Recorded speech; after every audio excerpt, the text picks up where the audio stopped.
subscribe to our channel and hit the bell icon so that you know when live we go. Hello and welcome to Daily News Simplified. In the next 35 minutes, I'm going to take you through today's newspaper, The Hindu, Delhi edition, and we shall discuss the articles which are important from civil service mains examination perspective. The news article that we will take up for discussion has been shown on your screen. The time stamping for the same has given in the description section.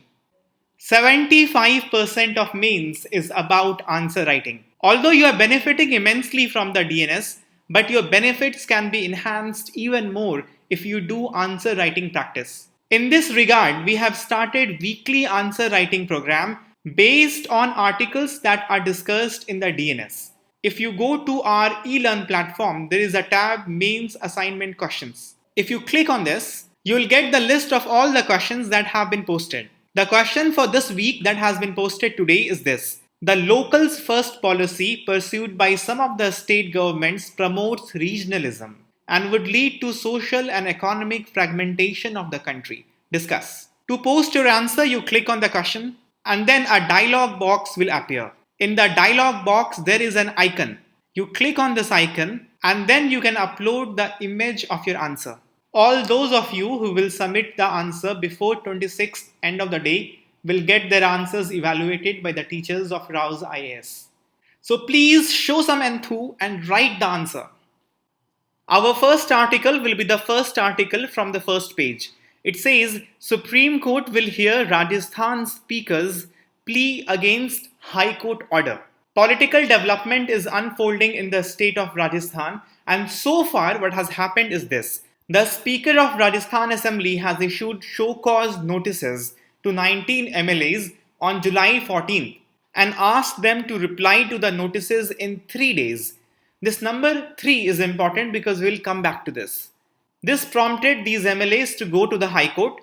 The reason for the show cause notice, as was mentioned by the Speaker, were many. But the most important reason, which can be verified, was that the MLAs were not coming to Congress legislature party meetings. And there were other reasons like conspiring to topple the elected government in Rajasthan, but these reasons are subjected to interpretation.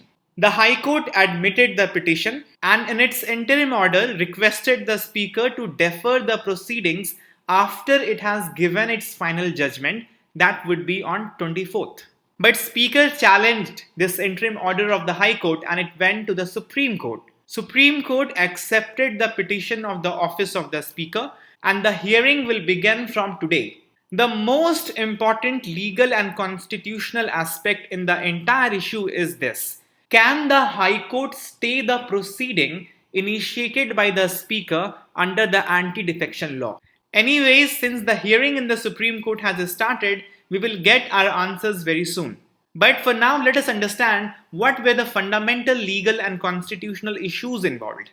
The most fundamental issue involved here is regarding the power of the Speaker. Let me tell you two important provisions of anti-defection law. First is Para 6.1. Para 6.1 gives exemplary power to the Speaker.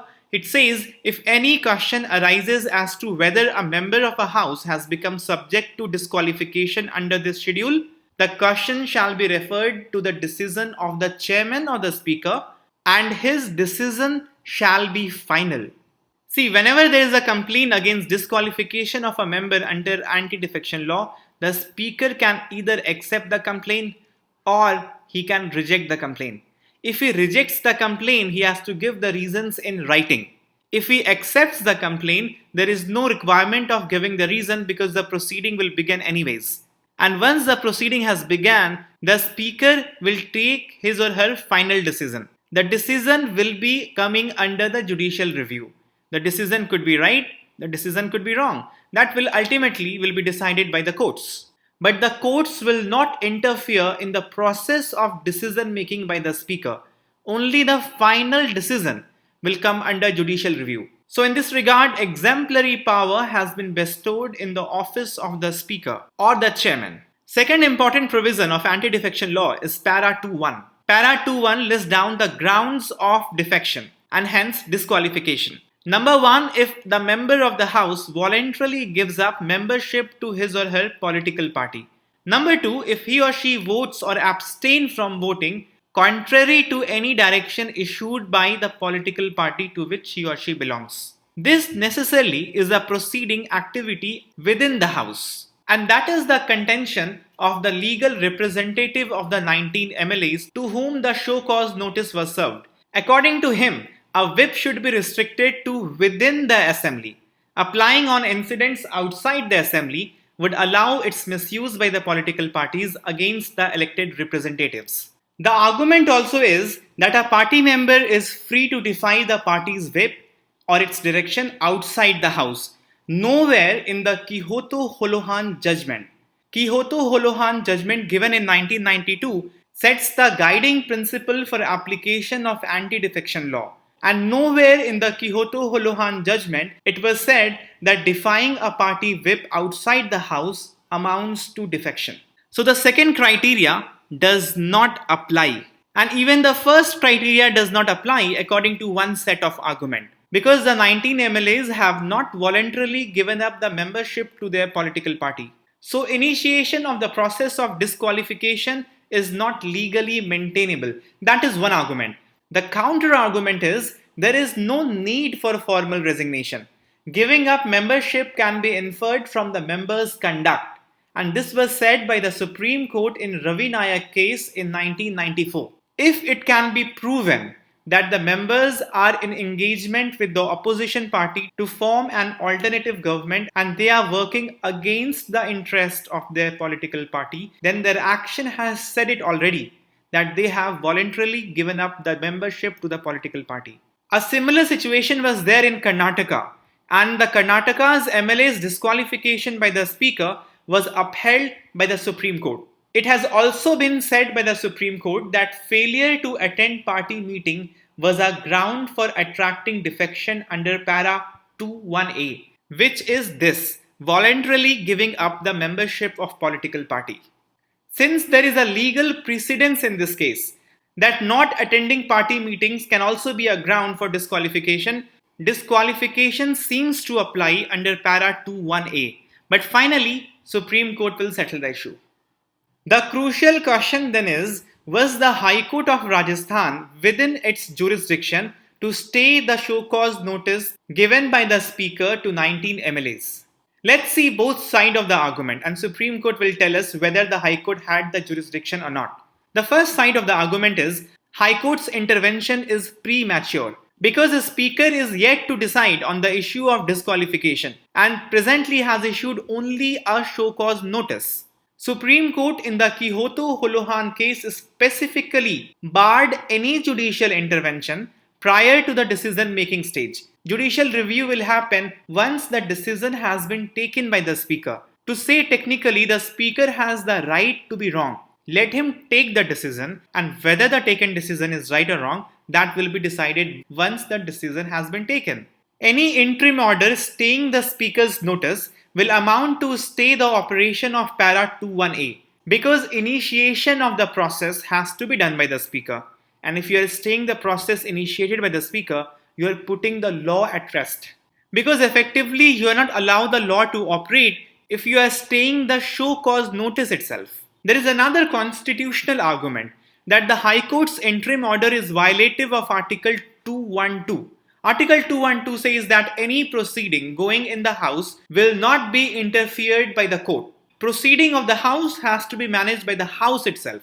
And it is mentioned in the Act that decision taken by Speaker under anti-defection law, although is not the part of procedure of the House, but it is considered like the procedure of the House. So decision-making process of a Speaker under anti-defection law will also come within the ambit of Article 212. Effectively meaning that will also be protected from judicial intervention. So if the Speaker is in the process of taking decision under anti-defection law, judiciary must not intervene. That will be violative of principle of separation of power, and that will automatically impinge on the defined role of the institutions. That is a threat to the parliamentary democracy. But the counter argument is High Court's power in this case cannot be curtailed. It is very well within its jurisdiction to adjudicate upon the matter. The argument on the other side is that disqualification over the disagreement with the party is violative of fundamental rights of the legislature. The argument put forward by the council is there is difference in saying courts will generally not interfere with speaker's decision and courts will have no supervisory power. But the main argument here is that disqualification notice is violative of the fundamental right of the legislatures, the right of freedom of speech. And on that ground, High Court can open its door because you know that under Article 216, citizens can approach High Court for enforcement of their fundamental right. This is a new legal argument, opening the doors for interpretation of the law. And if things are looked at this way, then High Court can intervene. But how it should be looked at, that will be told to us by the Supreme Court finally. So the argument essentially is the argument of right to freedom of speech. However, this argument has been countered in the High Court of Rajasthan.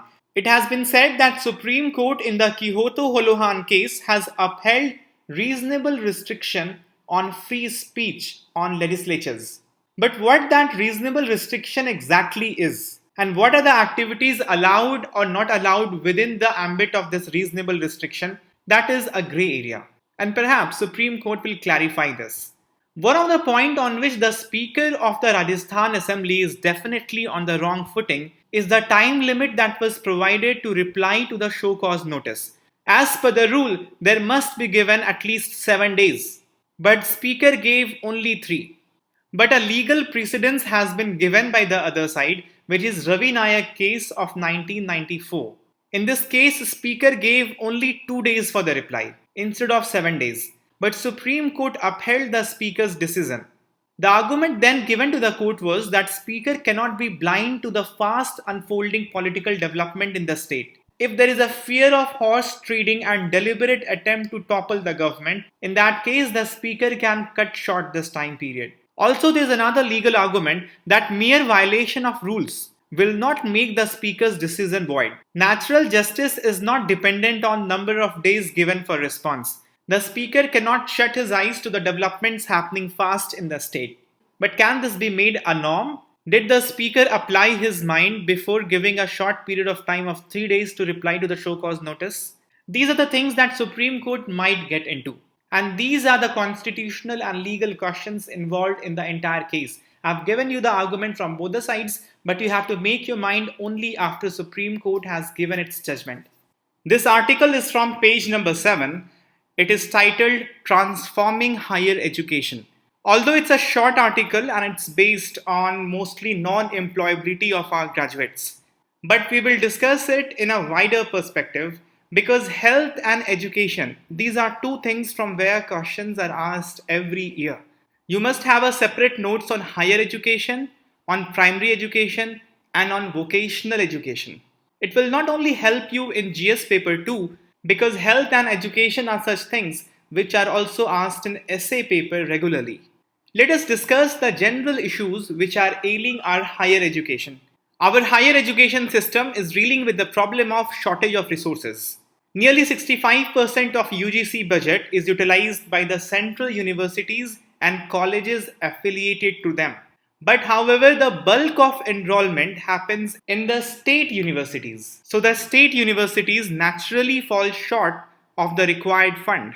The gross enrollment ratio in higher education in India is also very less. According to All India Survey on Higher Education report of 2018-19, gross enrollment ratio in higher education in India stands only at 26.3%. If you compare this with other Asian economies, it is very low. In China, the gross enrollment ratio in higher education is 51%.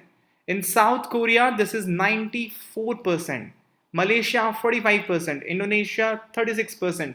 In US, it is 88%. In UK, 60%. In Canada, 69%. Even in country like Iran, it is 70%. One serious issue in higher education is lack of accountability of faculties. In India, there is no proper institutional mechanism to enforce accountability of faculties. In foreign universities, there is performance evaluation that is done by peers and also by students. But in India, we don't have any such mechanism. That is why even if we have gone to premier institutions, sometimes you will see that the professor is not interested in teaching. Not because he is not capable, but he is too invested in his own project. He works all the time in his own lab. He is not interested in taking classes. So, evaluation done by peers and also by students helps a lot in this regard. There is persistent systemic issue with quality of education. Skill development is one aspect of quality of education, and employability is directly related with skill development. But however, according to India's Skill Report 2019, only 47.8% of Indian graduates are employable. The obvious reason for this is that courses are not updated in universities. Even professors have not updated their knowledge. You also must have observed most of the lab equipment are analog, even though almost all the equipment in industries are digital. There is very poor industry academic linkages. One of the radical suggestions that the author has given in the article is that industry must also participate in awarding grades to students. The academic learning must be distributed in theoretical studies in institutions and internship in industries. And industries must also grade the performance of students. Although it seems a little radical and ahead of time, but in future these kind of academic setup can be done. The formal vocational education in our higher education system is also very less. According to NSSO survey, from 2004-5 to 2009-10, the population in the age group of 15 to 29 who received formal vocational education reduced from 2.37% to just 1.96%. And those who have received non-formal vocational education also declined from around 7.7% to 4.8%. These data are very important for the mains exam. You must take note of it and get into practice of using them for answer writing. See, vocational education is very important in any economy. It helps in faster education to work transition. It also meets the immediate demand for technical skill, and moreover, it also reduces the pressure on universities. In Malaysia, the vocational training is given to 31% of students in higher education system. In Kenya, that is 50%. In Netherlands, that is 63%. Many nations also have the system of transition from vocational education to general university courses. Vocational education brings skill, and skill is utilized by industry. Because there is poor industry academic linkage in India, that is why vocational education also suffers. Whenever there is involvement of industry, only then the vocational education flourish. For example, in China, Lenovo collaborates with tertiary education institutes and it provides training to institutes in high-tech areas such as cloud computing. Then many of the trained students are hired by Lenovo itself. Higher educational institutions in India do not enjoy sufficient autonomy. Barring few deemed universities and IITs and IIMs, other higher education institutions even do not have liberty to design their own courses. Because the level of regulation is very high, there is a three-tier regulation architecture. While the universities in India are established by a law, either central or state law, but UGC acts as an overarching regulatory body at university level for all universities. The colleges are then again regulated by way of affiliation to universities, and hence the course fee, assessment criteria, admission criteria, etc. they all are regulated by affiliated universities. Then at the course level, there are various technical professional councils that regulate and design the content of the courses, such as ACITE for engineering. This leaves little room for innovation in institutions for higher learning in India. There is poor infrastructure facilities, especially institutions run by the government. Barring few institutions like IITs and IIMs which have very good infrastructure, other higher education institutes does not match the international benchmark. The research environment in institutions of higher learning in India is not very conducive. It has been pointed out by many committees that most of the research scholars are without fellowship, and even they who get fellowship do not get it on time. These are the challenges of Indian institutions of higher learning. You should make a note of it, add more points whenever you come across something, and you should be in position that you write the challenges in 3 to 4 minutes anytime. Now, for each of these issues that we have discussed, you can do two things. One, you can list down the steps taken by government already, and two, you can suggest some policy measures for each of the areas. I have given some recommendation in the PDF notes. Only after some brainstorming you should look into that. Now we will do one of the lead article from page number 6 titled Set Up a High Court for Puducherry. This article has been written by one of the advocate practicing in Madras High Court and he is batting for a separate High Court for Puducherry. This article will be important both for prelims and mains exam. Let us see the arguments that has been put forward by the author to strengthen his case for a separate High Court for Puducherry. First and foremost, he talks about the financial burden which is there on Puducherry because of the shared High Court with the state of Tamil Nadu. The author says that according to the constitutional article 229, when a common High Court is established for more than one state, administrative expense has to be paid only from the consolidated fund of the state in which the principal seat of the High Court is situated. But this does not come out from the plain reading of Article 229. Article 229.3 says the administrative expense of a High Court, including all salaries, allowances, and pension payable to or in respect of the officers and servants of the court, shall be charged upon the consolidated fund of the state, and any fees or other money taken from the court shall be part of that fund. But it nowhere says that the entire expenditure will come from the consolidated fund of the state in which the principal seat of the High Court is situated. Further, if you read Article 230, Article 230 talks about extension of jurisdiction of High Courts to Union territories. The first clause says, Parliament may by law extend the jurisdiction of High Court to or exclude the jurisdiction of High Court from any Union territory. But it does not say that in that case the entire administrative expenditure burden will come on the state. So this contention of the author does not seem to be on very strong footing. The author says that these provisions are breached with respect to Puducherry and Puducherry has to share disproportionately exorbitant expense with Tamil Nadu. Although it is true that Puducherry is sharing the administrative cost of Madras High Court with Tamil Nadu, but that does not seem to be in gross violation of Constitution of India. But point taken, financial burden on Puducherry is very high.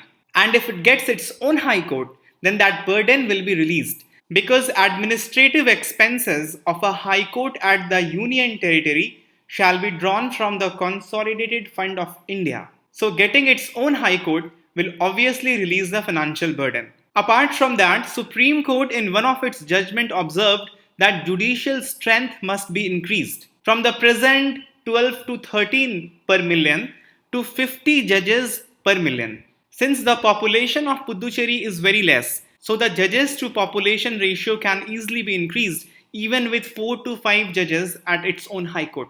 The author gives some old data of 2010 and says that the number of cases filed and disposed at Puducherry is higher than the combined cases of Sikkim, Manipur and Goa. So even though the population is very less, the number of cases being filed and disposed is very high in Puducherry. And all this is happening now in the Madras High Court because Puducherry does not have even a bench of Madras High Court. So obviously this must be creating a lot of problem apart from financial burden, the time and the problem of travelling, all that can be reduced if Puducherry gets its own High Court. The author says that presence of a constitutional court in the capital city will also act as a check on the executive and legislature. You must be aware of the recent friction between the Chief Minister and the Lieutenant Governor of Puducherry. Finally, the issue was settled by the Madras High Court, but if the UT had its own High Court, maybe the issue would have been settled much early. Timely justice is also a fundamental right, and the problem of travelling, the expenditure in terms of time and money is very high. So there is also a question of denial of fundamental rights. The author says that the High Court will also pave the way for statehood. Because the whole idea of providing legislature and council of minister to some union territories was with the intent of providing them statehood gradually. And there were many UTs under Article 239A and they gradually became state. But Puducherry remains under Article 239A. All other 6 states that have been removed from Article 239A because now they have become state first got their high courts. And then they were converted into states. So maybe Puducherry can go the same way. First it gets its High Court and then it can reach to meeting the demand of statehood. Article 241 says that jurisdiction of a high court can be extended to a UT, or UT can get its own high court. So constitutionally there is no problem. Even the Puducherry's legislature passed a resolution in 2017 in favor of its own separate high court. However, after that the UT has not been pushing for this, and even the center was not informed formally regarding its resolution. Because there is a popular notion that establishing a bench of a high court is easier and economical. So maybe the UT of Puducherry first meet this target of getting a bench of Madras High Court in Puducherry, and then gradually maybe this demand will be fulfilled of separate high court, and then maybe one day it can get its own statehood as well. This article from page number 7 has the title, Are people in Jammu and Kashmir citizens or subjects? This is a rhetorical question that the author is asking. The thing is, mobile phone networks, internet services, and even LAN connectivity in many parts of the state was suspended since 4th of August 2019. This led to many petitions being filed in the Supreme Court, and finally Supreme Court gave a judgment that is popularly called as Anuradha Bhasin versus Union of India judgment. This is an important case for the coming mains exam. In this judgment, Supreme Court directed the government to form a committee to review its decision of initially blanket ban on internet and then only giving limited internet, and still the state does not have 4G internet connectivity. But the committee was not formed, and hence a contempt petition was again filed in the Supreme Court. But for exam perspective, what is important is to know what Supreme Court said in Anuradha Bhasin case. Supreme Court observed that Article 19 of Indian Constitution mandates right to information as an important facet of right to freedom of speech and expression. And in the digital era, internet is the source of right to information. The court also asked the central government to produce orders of internet shutdown, and there were none. There is no provision in the law for a blanket ban of internet in the complete state. Supreme Court held that the state has to give specific grounds on which the blanket ban of internet can be done so that it overrides the public interest. The court also observed that internet has become a very important tool for trade and commerce. There are certain trades after globalization which are completely dependent on internet. Therefore, the freedom of trade and commerce through the medium of internet is also constitutionally protected under Article 19(1)(g. Obviously, subjected to the restrictions provided under Article 19(6). So, internet is not only the source for the right to freedom of speech and expression, but also to right to freedom of trade and commerce. Court held that there was need to balance freedom of liberty and state's action on security, and that balance will come from the application of principle of proportionality. The principle of proportionality was highlighted in case Puttaswamy judgment. The famous Puttaswamy judgment was on right to privacy. There the court held that the principle of proportionality must apply in taking the citizens' data. You will do surveillance, you will collect data only as much as is required, so that you do not over impinge on the fundamental right to privacy. Similarly, here itself, what should have been the case? So much of restriction has been done as is required for security. If you do a blanket ban on the complete state, that is not justified. More so when there is no report, there is no committee recommendation for this. There is no study saying that internet ban will reduce terrorism. On the contrary, it is suggested that internet can be used to curb terrorism by fighting fake news. In 2017, Telecom Services Public Emergency or Public Services Rules was devised.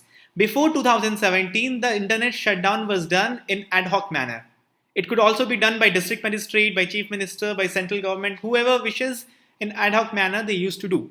But Supreme Court insisted on rule of law and a detailed procedure for this. So in 2017, a detailed procedure under Telecom Services Public Emergency or Public Services Rules 2017 was laid down. Supreme Court reiterated in Anuradha Bhasin case that this rule is the only procedure to be followed to suspend internet services. But the shutdown did not happen as per the rules. So the government could not produce the orders for shutdown. The court asked to publish all the orders banning internet. It was not done, And later 2G services was given, but still the state does not have the 4G services. The author says that in the case, the court did not hold the government accountable. Instead, it ordered a weekly review by a committee set up under the Temporary Suspension of Telecom Services Rules 2017. What happens under this rule is, first, the Home Secretary will take the decision of internet shutdown. Then a committee will be formed to review the decision of the Secretary, that whether it followed rule of law and had due diligence or it was taken arbitrarily. So a committee under the Temporary Suspension of Telecom Services Rules 2017 was asked to be formed, and the job of the committee will be to regularly review the decision and whether the ban is still maintainable. But the committee was not formed. And when the contempt petition came to Supreme Court, the government said that committee was formed and detail of that will be given in a sealed envelope. However, in the Aruna Bashin case, the government said to publish all the orders. So in this context, giving detail of a committee in sealed envelope does not make any sense. Whatever the technicality may be, the fact of the matter is the state does not have 4G internet services, and that is why the author asks a rhetorical question. Are the people of Jammu and Kashmir subjects to be ruled over, or they are citizens who possess rights against the state? There are two articles which are of evolving nature. One of that is on page number 1 with title E-commerce sites must state country of origin, and the other on page number 15, E-platforms must be sensitive to defense, privacy concerns. In the recent G20 Digital Economy Ministers visual meeting, our IT minister has stressed upon data sovereignty. The concept of data sovereignty has evolved since last few years. And government has taken many steps regarding this. For example, drafting the data protection bill. Many measures has been taken by RBI in this regard. In fact, a question on data protection and data sovereignty was asked in the prelims of 2019. Hence, it becomes very important for the mains of 2020. Minister has also informed that government will soon finalize a data protection law to ensure not only protection of citizens' data, but also to recognize data as critical in economic development and hence make it available for innovation and economic growth. When such a data protection law will be about to be finalized, it will be very prominently in news. And you have to make sure you make a proper notes on this topic for the coming mains exam. For prelims, you have to be aware of Osaka Tract. In 2019, G20 leaders had drawn up a Osaka Tract that promoted cross-border flow of data. But obviously, it will require some minimum standard of domestic data protection mechanism. Because of the technicalities, India has not signed this declaration. Let's quickly recapitulate and see how much we have absorbed or adsorbed. We saw that para 2.1 of anti-defection law sets the ground for disqualification, and there are two grounds. One, if the legislature voluntarily gives up the membership, and second, if he votes or abstain from voting in a house contrary to any direction issued by the political party. But in the Ravi Nayak case of 1994, it was clarified by the Supreme Court that this voluntarily giving up the membership does not mean that you have to formally go up and tender your resignation. Even your actions can suggest that you are no more interested in the interest of the party and hence you have voluntarily given up the membership. Kyoto Holohan judgment sets the guiding principle for application of anti-defection law. Here, Supreme Court barred any judicial intervention prior to decision-making stage by the Speaker. The decision of the Speaker will come under judicial review, but the proceedings by which he has come to his decision cannot be inquired into. In the same judgment, Supreme Court also upheld reasonable restriction on the free speech of legislatures. The decision-making process of a speaker in case of anti-defection comes under the ambit of Article 212. The provisions of the Article 212 says that court will not inquire into the proceedings of the legislature. Similarly, the court also cannot inquire into the proceedings followed by the speaker to arrive at a decision regarding anti-defection, but his final decision can be reviewed. Article 229(3) says that when a high court is established in the state, the administrative expense has to come from the consolidated fund of the state. Now you tell me, administrative expenditure obviously will also include the salaries of the judges of High Court. But the pension of the judges of High Court, does that come from the consolidated fund of the state or consolidated fund of Government of India? We also did some data today. We saw that 65% of University Grant Commission budget is utilized by central universities. According to All India Survey on Higher Education Report 2018-19, gross enrollment ratio in India is around 26.3%. This is considerably lower than other Asian nations. China has 51, South Korea 94, Malaysia 45, Indonesia 36, and it is considerably less than developed countries like US, which has 88%. Only around 47% of Indian graduates are employable as per the India Skill Report 2019. NSSO survey data has shown that from 2004-5 to 2009-10, the population in the age group of 15 to 29 who has received formal vocational education reduced from 2.34% to just 1.96%, and in the informal vocational education from 7.74% to 4.8%. We also saw that judicial strength in India is very low. It is around 12 to 13 per million. Supreme Court has recommended this to be increased to 50 judges per million people. We saw that in Anuradha Bhasin versus Union of India case, Supreme Court linked right to information through internet with right to freedom of speech and expression and freedom of trade and commerce. We also saw Osaka Tract. It has been drawn by G20 to promote cross-border flow of data. However, India has not signed this declaration. That's all for today. Now let's see question for the day. Answer to yesterday's question is option A. The first statement is correct. Direct monetization of government deficit actually means direct borrowing by the government from RBI through issuance of GSECs, government securities. But second statement is incorrect. FRBM Act actually has the provision for direct monetization of government's deficit. The question for today is an easy one. Osaka Tract, sometimes seen in news, is related to which of the following?